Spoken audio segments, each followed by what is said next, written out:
Bağışlayan və mehriban uca Allahın adı ilə.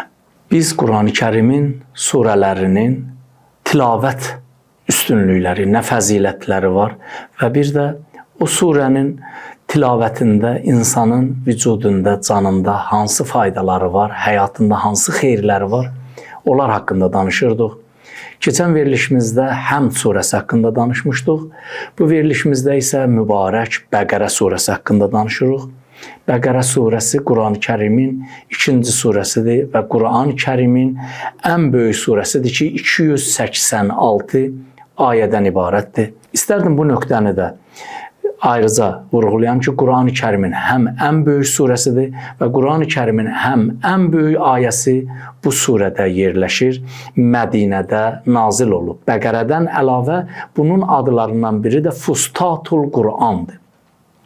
Fustat böyük xeymə deməkdir. Elə bil ki, Quran-ı Kərimin o birisi surələri bu surənin altında toplanıb. Onun üçün bu surəyə Fustatul Quran deyiblər ki, bu surə Quran-ı Kərimin ən çox şər'i hökmlər, İslam məariflə ən çox Quran əhkamı, ən çox İslam məarifləri qeyd olunan, danışılan surə Bəqərə surəsidir.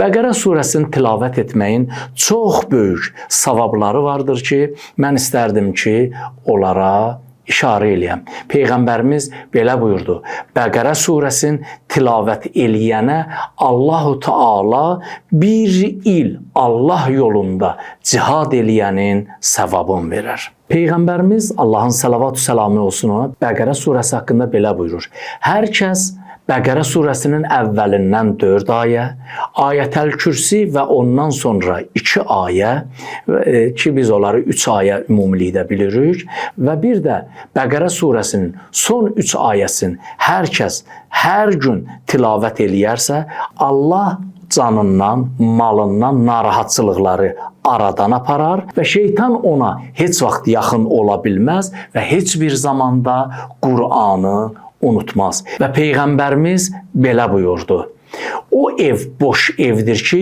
o evdə Bəqərə surəsi tilavət olunmaya. Çünki Bəqərə surəsi Qur'anın toplanmış formasıdır. Elə bil Qur'anın məğzi, Qur'anın əsas hissəsi Bəqərə surəsində toplanıbdır.